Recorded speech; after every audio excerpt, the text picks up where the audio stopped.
So what did the Stoics recommend we do to get over this fear of social abandonment, social ostracism, caring about what people think? They said, do the opposite of what people want you to do.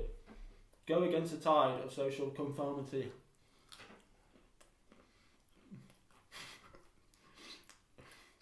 Eat like a pig, go outside in your pyjamas, post a controversial opinion on social media, go out your way to become a jester. Successful people have said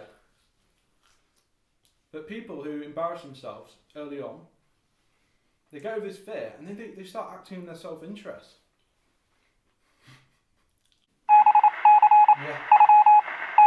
Yeah, they said I don't know what I'm talking about.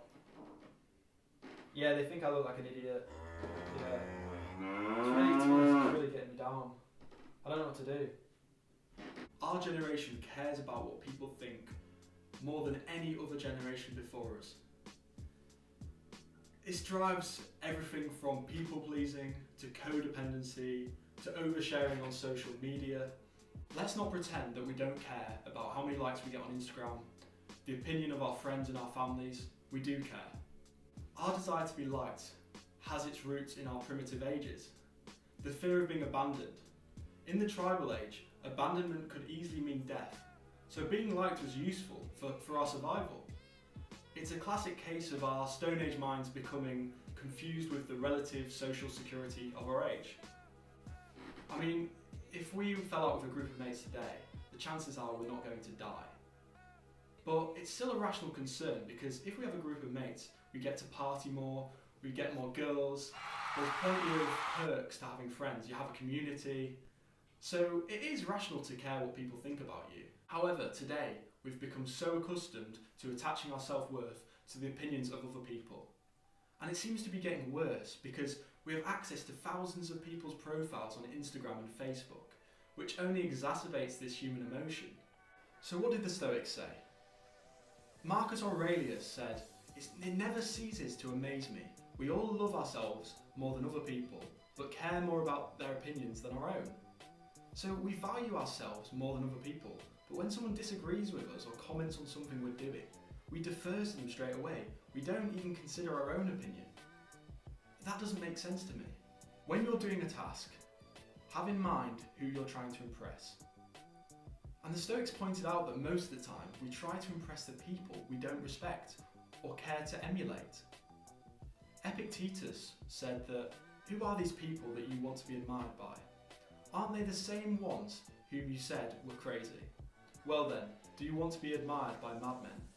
I think it's quite comical that we're trying to acquire the respect of someone we just don't respect, and we sacrifice our identity, we sacrifice our ideas, our passions, just to get someone to nod at us. Like, we go to immense lengths to impress people. We dress in designer clothes, we talk in a different way, we change our dialect just to get someone to nod that we don't respect. How foolish must one be to leave a lecture hall gratified by the applause of the ignorant? Why do you take pleasure in praise from those you cannot praise yourself? Said Seneca. How quickly we disregard our own feelings about something and adopt someone else's. We can be happy with our own lives and our own validation. Don't spend time thinking about what other people think. Think about what you think. Think instead about the results, about the impact, about whether it's the right thing to do. Most people are in their heads anyway. People are too preoccupied with their own problems or what they're having for dinner. People do not care about even our worst tragedies and our embarrassments. Look at the celebrity scandals. They occupy the news for one day, then everyone has forgotten them. We are only the centre of the universe in our own paranoid minds. People are too occupied with their own troubles to care for longer than a minute.